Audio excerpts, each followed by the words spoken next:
universities have to work hard in order to create an equitable environment, since education is a human right. If you don't include all people, we lose talent, we lose diversity. It is incredibly important that we ensure that bright minds have an opportunity, regardless of the circumstances. When universities embrace inclusion, they are not only change lives, but they change the system. When we all partner, we learn from one another, and together we do a better job of advancing disability inclusion. Some people have a negative outlook towards my disability. Due to that, I lost my confidence. They have passed through a look to reach this level. We can make it easier for them to achieve their life goal and to be more successful and effective. Mastercard Foundation Scholars Program aims to take young people from very, very disadvantaged backgrounds, the ones that would never step out when you go out on the street and says, I have a scholarship. Looking for those.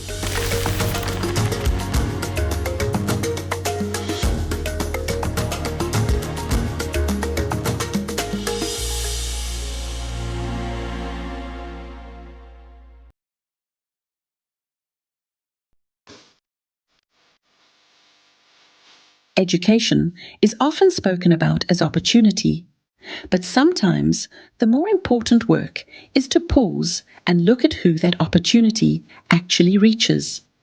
When we think about education and the opportunities for education, we really need to ask ourselves, who's here and who isn't?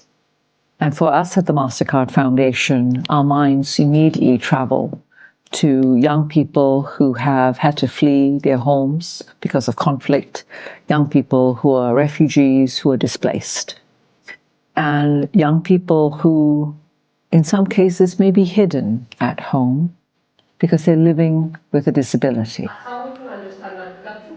We believe strongly that everyone, irrespective of his or her beginnings, should have the opportunity to learn and prosper.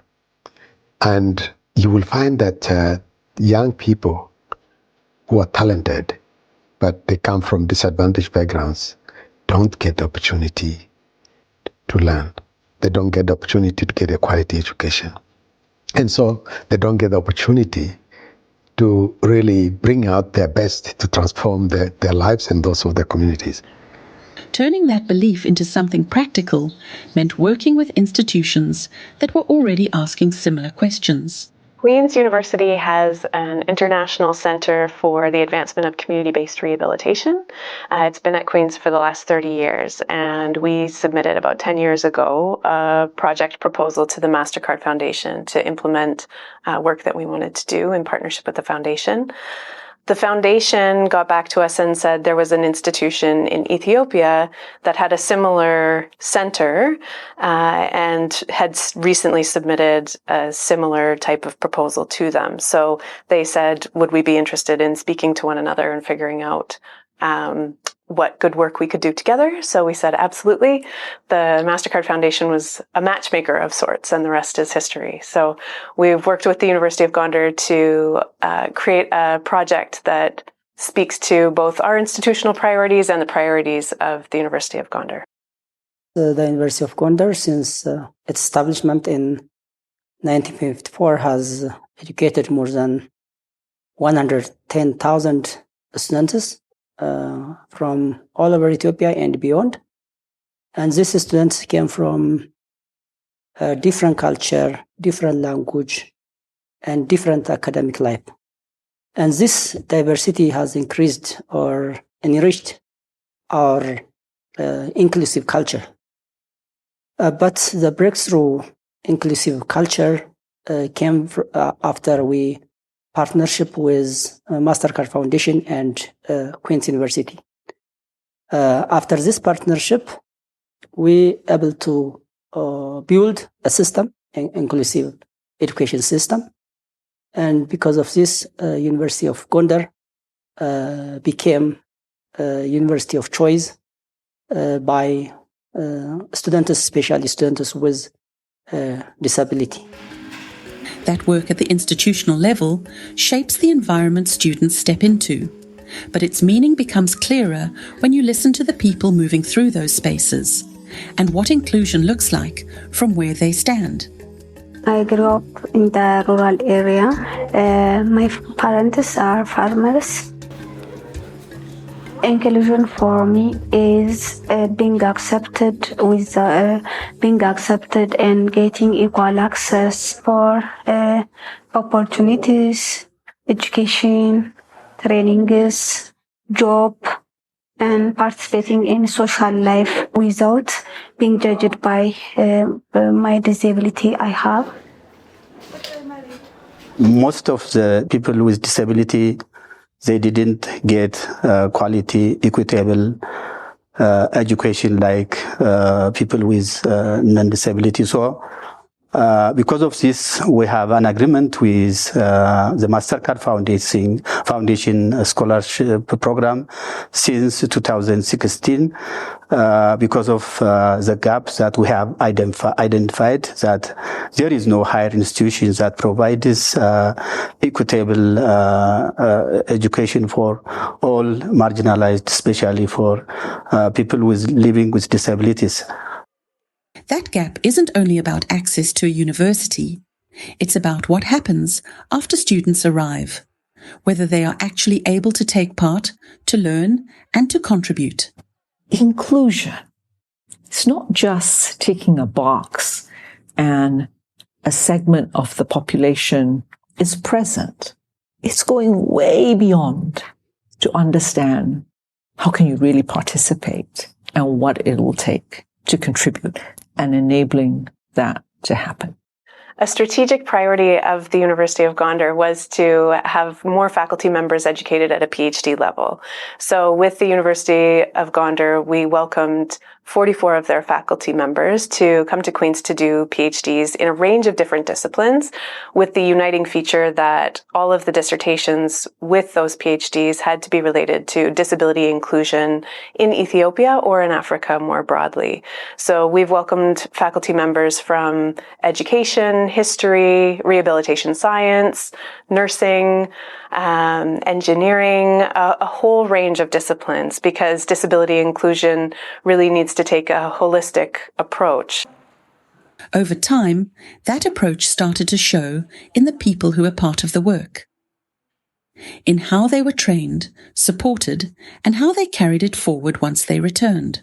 The first thing we did is investing heavily in training, exchange programs, and participating in planning and evaluating of the program. The other thing is we used the faculties and the staffs who took their training in Queen's. So this faculties and faculties and staff who did their masters and PhD at Queen's University are returned, and they are now the champions of inclusive education. That kind of investment changes how teaching happens day to day. Before taking the training on inclusive education, I was not able to understand pedagogical accessibility. So after taking the training, I am able to take into consideration how to make my classroom accessible for students, like my teaching methods, the assignments that I give, the exams that I provide, and even the grading system. It could be measured, right? A lot of opportunities and possibilities came because of this partnership. I got the chance to study there in occupational therapy, which was not available in my country. So after studying there, we came back and established the department, and we graduated the first batch of BSSC in occupational therapy students. I lead a social enterprise called Grand Assistive Technology Center, where we work to improve access to assistive technology and associated services for kids with disabilities and youth with disabilities and their caregivers. After I came to University of Gondar and I joined University of Gondar, I got so many opportunities, like trainings, academic support, and mentorships. So due to that, my lifestyle and my confidence had changed. The University of Gondar was a leader in establishing physical therapy in the country. They were the first institution to have a training program for physiotherapists, and they wanted to also do the same for occupational therapy. So they worked together with Queen's University occupational therapists and others to develop the first ever undergraduate occupational therapy curriculum at the University of Gondar. And that curriculum is now approved by the World Federation of Occupational Therapists. So that's a really exciting piece because we're building this cadre of experts in rehabilitation and inclusion and accessibility and assistive technology, and it's wonderful to see their passion for inclusion, and that's only going to grow in the country as we graduate more and more professionals. Alongside that work, there was a need to listen more closely to the young people these systems were meant to support. We have enlisted many young people who live with disabilities. We've enlisted organizations, in some cases run by young people living with disabilities, to get their input about what would inclusion mean. And for many, that means not only just being able to come to school and to get that education, but perhaps in some cases having the right kind of assistive technology. If they're visually impaired, or they have a hearing impairment, but the right kind of technology that enables them to just participate in the classroom, participate in learning and contributing to the classroom. For some, it's somebody else who might be able to actually write what they are saying, so that their ideas could be conveyed. In order to understand human beings, we might study animals. When we talk about inclusion, it's not only about for students with disability. What we have to remember is our students might have different needs depending on their background and their experiences in learning. So, in my experience, there were students that were students with disability, and they have different types of needs. I started planning my assignments, my classroom teaching lessons, and also my exams and quiz to be accessible for all individuals in the classroom. In that way, it will be supportive not only for the students but also for me, since I will be able to deliver a course that's being understood by all the students. The inclusion is a major piece of the foundations. Actually, we say it's part of the foundation's DNA, because it's the vision statement that everyone, irrespective of his or her beginnings, should have the opportunity to learn and prosper, recognizes that it's not only the people that are out there who can, seize opportunities as they get exposed to them, but rather everyone, even those that are not exposed to opportunities, we should make an effort to reach them and make sure that we include them in what we do.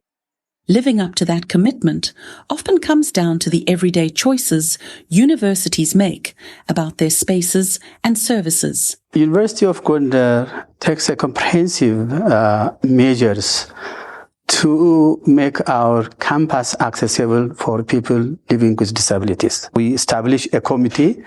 That committee having a checklist to assess whether our campus is accessible for people with disabilities. And then, based on the reports that we have received from the committee, we rearrange. The very challenging problem is the changing the mindset. So the mindset in terms of disability or other forms of inclusiveness is very low.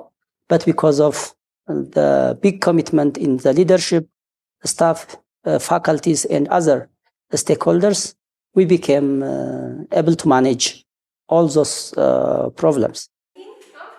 For lecturers, those challenges are encountered in the rhythm of everyday teaching. The most challenging part in delivering inclusive education is providing exams for students with visual impairment. They are taking exams outside the classroom and someone is reading the exam for them.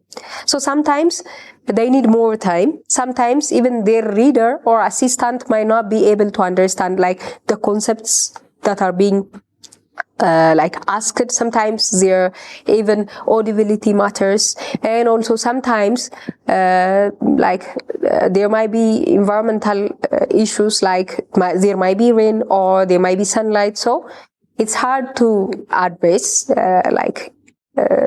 or to solve challenges related to providing exams, especially final exams that's being given to students. Living with those challenges over time affects more than learning. For many students, it begins to shape how they see themselves. My biggest challenge was fear, low confidence. Due to that, I lost opportunities because I can't change I can't change one time because of my past history, and then after I join, it takes time, but it changed through different trainings and life skills workshop, networking, like friends, the society and my teachers' help and my staff's. Due to that, it changed. Currently, almost I am good. Experiences like this don't end with one student. Over time, they prompt bigger questions about the kind of education systems being built. Education in Ethiopia, in Africa, also, I think it should not be so much theory focused, but it should be based on and rooted on local realities and contextualized, and also should be inclusive and practical. That way, it can also be able to solve problems, and that we can be leaders but not followers. And as more students begin to seek out inclusive spaces, new pressures emerge. A brain drain. Some of the masters, they have already completed their master's program, but they didn't return back to Ethiopia, University of Gondar. That's an unexpected problem. And the other thing, now students with disability in all over the country, in all over the University of Ethiopia, when they are assigned from these 47 universities, public universities in the country, all they requested to come to Gondar. This attraction brings a challenge, resource challenge. There are students who get support from the Mastercard Foundation program, but there are also other students who didn't get this support. Still, there is a problem now to make this align each other. The partnership between Queen's and University of Gondar is really special because we both are bringing things to the table and we're both learning from each other. Queen's has areas where we need to improve, and Gondar has really caused us to think critically and work on areas on our own. And similarly, Queen's has brought ideas and expertise to University of Gondar that they might not have had otherwise. So I think when we all partner, we learn from one another, and together we do a better job of advancing disability inclusion. Students with disability prefers to join the University of Gondar because of the initiatives we took, and because we took inclusiveness as one of our priority area. And students and faculties are more empathic, collaborative, and socially aware. in teaching procedures, students actually enjoy like inclusive education. The only thing that they might not enjoy is about like the assignments. I might assign students with disability with others without disability, and like they might not be able to communicate well. That's the thing that needs to be currently worked on, but the rest of the issues, they are acceptable by students and they even enjoy it mostly, like they say it's a good way. Those classroom experiences point to a bigger question.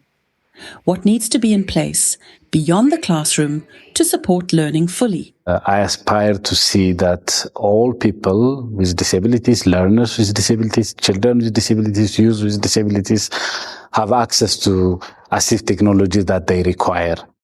I would like to see that assistive technology being recognized as an essential health product that is integrated into health systems, education systems, and all systems across life.